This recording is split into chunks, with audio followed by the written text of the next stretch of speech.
आज कोंढवा पोलीस ठाण्याच्या हद्दीमध्ये काकडे वस्ती गल्ली नंबर 2 या ठिकाणी माझे डीबीचं पथक व त्यांचा स्टाफ असे सर्वांनी मिळून एक गुप्त बातमीदारामार्फत माहिती मिळाल्यावरून एक प्रोव्हिजनची रेड केलेली आहे।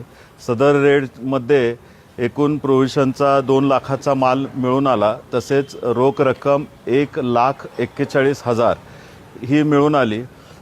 तर सदर पथकाने आणखीन काही दारूचा साठा वगैरे मिळतो का काय म्हणून त्या घरामध्ये सर्च केला असता त्या ठिकाणी अजून काही रक्कम मिळून आली।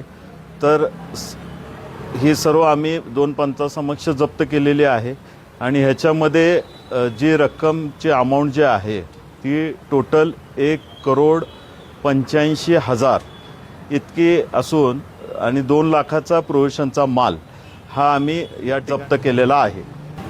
याच्यामध्ये एक महिला व 2 जेंट्स आहेत। त्याचं प्रोसेस चालू आहे, FIRचं काम दाखल करण्याचं चालू आहे। याबाबतचा तपास आपण आणखी यापुढे करणार आहोत।